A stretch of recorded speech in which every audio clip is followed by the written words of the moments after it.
capítulo 2, do versículo 1 ao 12. João, capítulo 2, versículo 1 ao 11.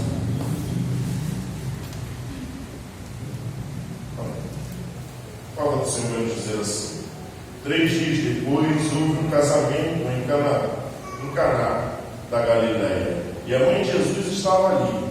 Jesus e seus discípulos também foram convidados para o casamento.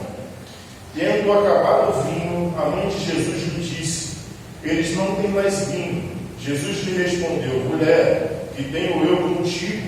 A minha hora ainda não é chegada. Então sua mãe disse aos atendentes: fazei tudo o que ele vos disser. Perto dali havia 6 talhas de pedras usadas para a purificação dos judeus, e em cada uma cabia entre 80 e 120 litros. Jesus lhe ordenou: enchai de água as talhas, e eles as encheram completamente. Então Jesus lhe disse: tirai agora um pouquinho e levai ao responsável pela festa. E eles assim fizeram. Quando o responsável pela festa provou a água transformada em vinho, não sabendo onde viera, embora soubessem os atendentes que haviam tirado a água, chamou o noivo e lhe disse: todos servem primeiro o vinho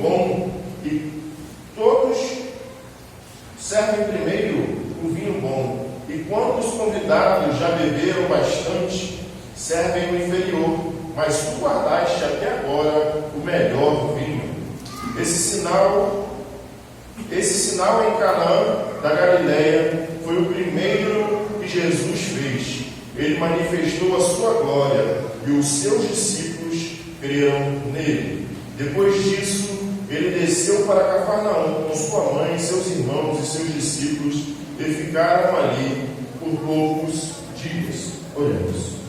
Senhor Deus meu Pai, Senhor, aqui estamos, Senhor, na tua presença. Aqui está a tua palavra. Toma, Senhor, as nossas vidas, Senhor, em tuas mãos.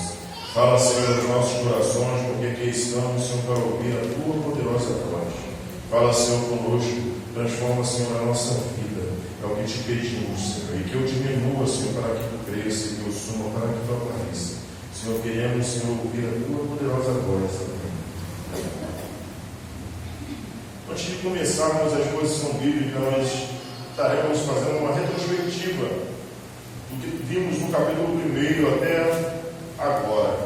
No capítulo 1 vimos João falando sobre o Verbo encarnado, sobre Jesus Cristo, aquele que era, que é e que há de vir, aquele que existe antes mesmo da fundação do mundo. João também vai falar a respeito do testemunho de João Batista, quando vieram interrogar João Batista, perguntando quem ele era, por que ele fazia o que ele fazia. Também vamos ver a respeito de João Batista batizando Jesus, quando o Espírito Santo desce como bomba sobre Jesus, e ele fala: ali está o Cordeiro de Deus. No segundo, depois, logo após, vamos ver Jesus passando e o próprio João falando que ali vai o Cordeiro de Deus, e duas pessoas começam a seguir a Jesus. Jesus começa a recrutar ou a juntar as pessoas, os seus discípulos. E agora, no capítulo 2, nós vemos que Jesus é convidado para o casamento. 3 dias depois de quê? 3 dias depois do encontro com Natanael, do encontro com Natanael e Filipe. 3 dias depois disso, houve um casamento em Canaã da Galileia. E a mãe de Jesus estava ali. Jesus e seus discípulos também foram convidados para o casamento. Quando nós lemos esse texto, nós vamos ver que Jesus, ele não entra de penetra. Ele foi convidado para aquele casamento. E na minha e na sua vida não é diferente. Jesus, ele precisa de um convite para entrar na minha e na sua vida. Jesus, ele precisa que você o receba de todo o seu coração. Jesus, ele está à porta batendo, e se alguém ouvir e abrir, ele entrará e ceará contigo e ele com ele. O Senhor, ele quer fazer parte da sua vida. O Senhor quer estar junto contigo, mas é necessário convidar Cristo para andar contigo. É necessário chamar Jesus para estar na sua vida. É necessário chamar Jesus para caminhar e andar contigo. Aqui o texto é bem claro dizendo que Jesus foi convidado a estar naquele casamento. Jesus ele só está onde ele é convidado. E nós devemos convidar o Senhor para andar conosco. Devemos convidar o Senhor para estar conosco todos os dias das nossas vidas. E o texto continua nos dizendo no 3: e tendo acabado o vinho, a mãe de Jesus lhe disse: eles não têm mais vinho. O casamento naquela época para os judeus ele durava 7 dias. A festa do casamento judeu, eles duravam 7 dias. A festa durava 7 dias. E as festas de casamento você era aberta ao público. A festa não era, você não convidava as pessoas. Era uma festa onde tinha, era a comunidade ali da Galiléia, onde foi o casamento. Toda a comunidade era convidada para estar no casamento. Você não convidava. As pessoas falavam: olha, fulano vai casar. E ia todas as pessoas da cidade para aquela festa. O casamento, ele não era como hoje, que você faz uma lista de casamento, você faz uma coisa para saber quantas pessoas vão, quantas não vão, quantas vão estar, quantas não querem que esteja. Eu vou convidar esse, eu vou convidar aquele. Naquele momento, naquela época não existia isso. Quando a pessoa se casava, todo o povo era convidado. E durante 7 dias, aquela festa acontecia. E os noivos, os pais da noiva tinham que pagar aquele casamento, tinham que pagar a estadia dos parentes que vinham de longe, tinham que pagar os alimentos, tinham que pagar a bebida, tinham que pagar tudo para todos que estavam na festa. E aquele casamento era 7 dias, não que seriam as mesmas pessoas nos 7 dias, mas poderiam entrar um, sair outro e ir modificando os convidados daquele casamento, porque aquela festa era uma festa para durar bastante tempo. E nós vemos nesse texto que o vinho tinha acabado. E o vinho, naquela época, ele não era uma bebida, mas sim um alimento. Ele era considerado um alimento. E o vinho tinha acabado naquela festa. O vinho que para os judeus significa alegria, que significa a bênção, tinha acabado naquela família, naquele casamento. O vinho que para os judeus é algo muito importante, que se considera alegria. Então naquele casamento, onde Jesus fala para Jesus, vira para Jesus e fala: olha, não tem mais vinho, não tem mais alegria. Mas nós vamos ver mais à frente que aonde Jesus está, a alegria permanece. Aonde Jesus está, por mais que não tenha alegria, aonde Jesus se encontra, ele transforma. Aonde Jesus se encontra, a alegria volta. Por isso a necessidade de convidarmos Jesus para estar conosco. Porque se te faltar alegria, se te faltar alguma coisa, se te faltar seja o que for, você terá o melhor deste mundo. Você terá Jesus Cristo, aquele que derramou o seu sangue na cruz do Calvário por nós. O texto continua nos dizendo: Jesus lhe respondeu: mulher, que tenho eu contigo? A minha hora ainda não é chegada. Eu precisei ir para o grego para poder verificar o que significava, porque muitas pessoas vão dizer que ele foi rude ou que foi grosseiro com a mãe dele. Mas não, naquela época era muito comum. Como aqui na Bahia é comum você chamar o outro de mulher, você falar para as outras mulheres, falar mulher, mas isso, mulher, aquilo. Naquela época era comum. Se você ver e você ler outros textos bíblicos, você vai ver Jesus se pronunciando outras mulheres como mulher, você se pronunciando outras pessoas como mulher, ou como na cruz do Calvário, Jesus vira para Maria e para João e fala assim: mulher, está aí o seu filho. Para João, para que João cuide de Maria. Então era comum essa pronúncia, esse linguajar. E ele disse: o que tenho eu contigo? Ou ele quis dizer: eu não tenho nada a ver com isso. Acabou o vinho, mas não é culpa minha. Acabou o vinho, mas e aí? E muitas das vezes em nossas vidas queremos acusar a Deus por coisas que acontecem em nossas vidas. Muitas vezes queremos dizer para Deus que muitas coisas que têm acontecido,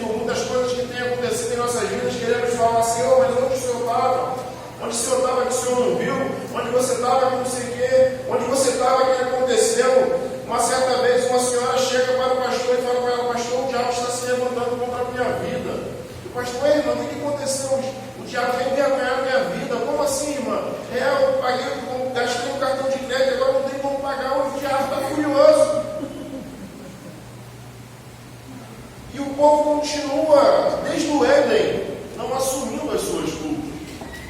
Desde o Éden, quando Adão e Eva comeram do fruto e Deus desce ao jardim, pergunta a eles e fica um jogo de empurra, um jogando para outro. Não, Deus, foi eu não, a mulher que tu me deu aí, ó, fez eu comer do fruto, aí a Eva foi não, porque foi a serpente, ficou um jogando para o outro, ninguém assumiu a responsabilidade. Esse texto nos ensina que devemos assumir as nossas responsabilidades. Esse texto nos ensina que devemos assumir os nossos problemas. Por mais que difícil seja, devemos assumir as nossas responsabilidades. Devemos reconhecer os nossos erros diante do Senhor. Devemos pedir ao Senhor e recorrer ao Senhor que Ele possa ter misericórdia da nossa vida. Que Ele possa ter misericórdia pelo aquilo que cometemos ou fazemos em nossas vidas. Devemos buscar ao Senhor, porque quando o Senhor é convidado para estar conosco e nós caímos, nós recorremos ao Senhor e Ele nos estende a sua poderosa mão e nos coloca de pé. Quando nós recorremos ao Senhor, Ele nos estende a sua mão e nos coloca de pé. E o texto continua nos dizendo, ele disse, ainda não é chegada a minha hora. No livro de João, em diversas partes, nós vamos ver Jesus falando que ainda não é chegada a sua hora. Ainda não é chegada a sua hora. Só no final, que ele vai, quando ele ora ao Senhor, ele fala para o Senhor, eis que é chegada a hora em que o Pai será glorificado no Filho, quando ele foi entregue para ser crucificado na cruz do Calvário. Aqui ele diz, porque Maria chega até o filho e fala assim, olha, chegou a sua hora de você fazer alguma coisa e você aparecer. Ele falou, não, ainda não é chegada a minha hora. Ainda não está na hora de que as pessoas me vejam como Salvador, me vejam como Messias, me vejam como... Porque muitas pessoas vão dizer, porque chamaram Jesus, porque Jesus ele realizava milagres. E o próprio João vai dizer que este foi o primeiro milagre que o Senhor realizou, que Jesus realizou. Ele foi chamado para esse casamento porque ele era pessoas que ele conhecia, que a família conhecia. Por isso que Maria fica preocupada e fala, poxa Jesus, você pode realizar. E ele fala para Maria, quem tem eu contigo, ainda não é chegada a minha hora. Mas o mais engraçado, que a mãe conhece o filho de tal maneira, que ela vira para os serviçais e fala assim, então a sua mãe disse aos atendentes, fazei tudo o que ele disser. Mas ele falou que não era chegada a hora dele. Ele falou que tem eu contigo. E ela vai e vira para os serviçais, ó, tudo que ele disser, pode fazer, está resolvido. E Jesus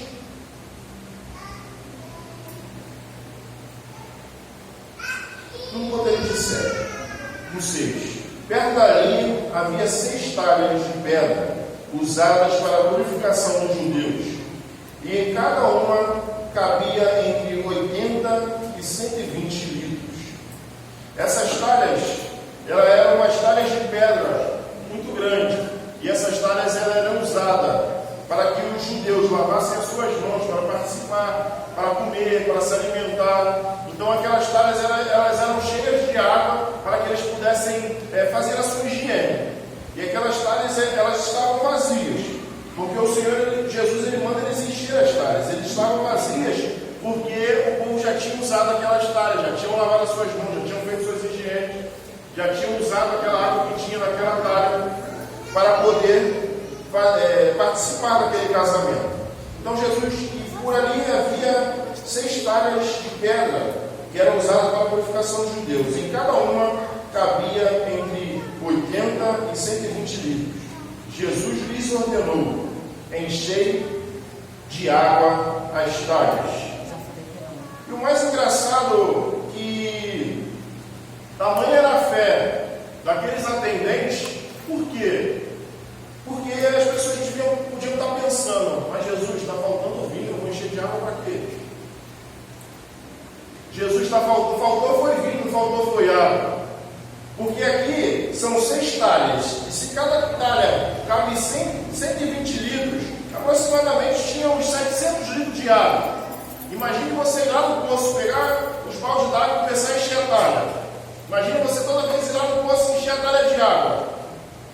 fala assim: aqui tem que é tanta água. E as pessoas fizeram o que Jesus mandou. E ele disse: enchei de água as talhas. E eles encheram completamente. Devemos obedecer a ordem do Senhor em nossas vidas. Por mais que nós não entendamos o porquê, devemos cumprir aquilo que o Senhor quer para mim e para a sua vida. Por mais que nós não entendamos o que o Senhor quer fazer, precisamos obedecer ao Senhor. Por mais que nós não entendamos o que Ele quer, o que Ele irá realizar com aquilo, precisamos obedecer e cumprir a vontade do Senhor. Porque talvez hoje não faz sentido, mas amanhã fará todo sentido o que o Senhor te pediu e lhe ordenou. Talvez hoje para você o que o Senhor te pediu, o que o Senhor te ordenou, não está te fazendo sentido, mas amanhã, lá na frente, irá fazer sentido na minha e na sua vida. Devemos obedecer ao Senhor e não questionar a ordem do Senhor.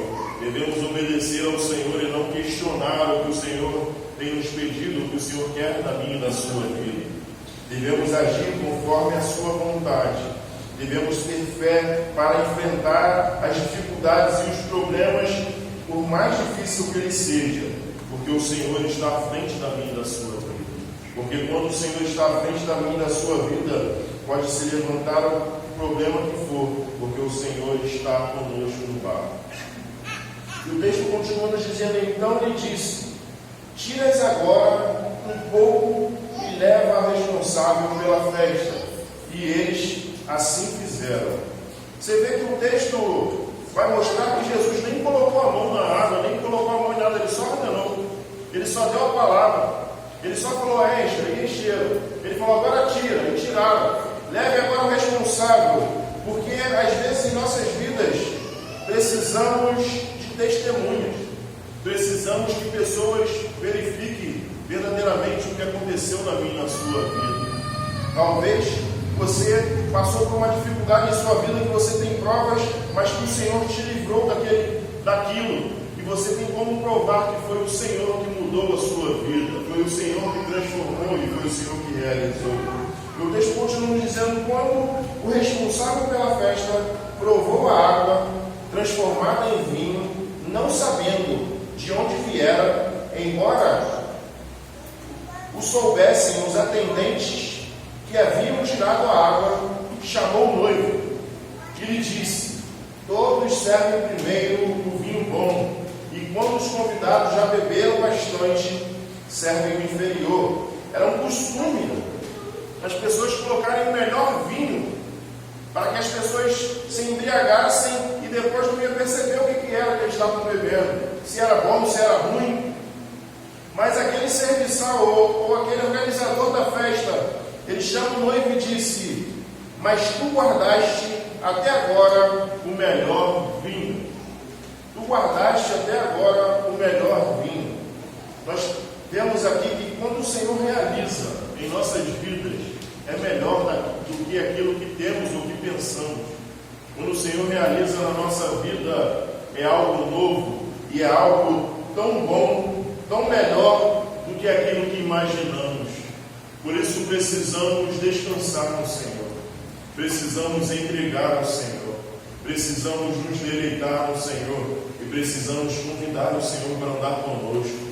Porque quando o Senhor realiza na minha e na sua vida, nem olhos viram, nem ouvidos ouviram o que o Senhor tem preparado para mim e para você. O Senhor tem algo maravilhoso, o Senhor tem algo melhor do que você imagina, o Senhor tem algo melhor do que você tem pedido, o Senhor tem algo melhor para realizar na minha e na sua vida. Mas é necessário convidar o Senhor para estar conosco. É necessário convidar o Senhor para estar nas nossas vidas e caminhar conosco. É necessário buscar ao Senhor para que Ele realize na minha e na sua vida, para que quando Ele realizar na minha e na sua vida seja melhor do que nós imaginamos, melhor do que nós pensamos, melhor do que nós já tínhamos ou já possuímos em nossas vidas. E o texto disse: esse sinal em Canaã da Galileia foi o primeiro que Jesus fez. Ele manifestou a sua glória e os seus discípulos creram nele. Aqui o texto vai dizer estes sinais. Às vezes nós lemos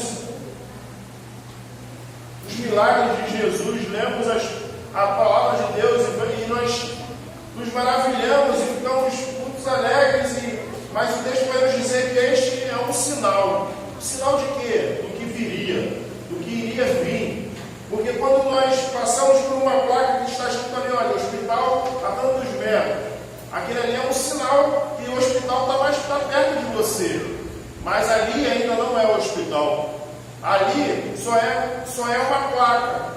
E esses milagres eram sinais do que o Senhor faria por mim e por você. Esses sinais que aconteceram e esses milagres que João vai contar no seu livro, que são 7, eles são sinais do que Cristo ia realizar por mim e por você. Do que Cristo ia realizar o maior milagre, que seria pagar um alto preço por mim e por você. Cristo, ele foi realizando sinais de quem ele era, para que no seu final, ele realizasse o grande milagre de salvar a minha e a sua vida, de salvar a sua vida, de derramar o seu sangue, de comprar a sua vida com o seu sangue, para que nós fôssemos conectados ao Pai, para que nós tivéssemos livre acesso ao Pai, para que nós pudéssemos clamar e o Senhor nos atender. Depois disso, ele desceu para Cafarnaum com sua mãe, seus irmãos, os seus discípulos, e ficaram ali por poucos dias.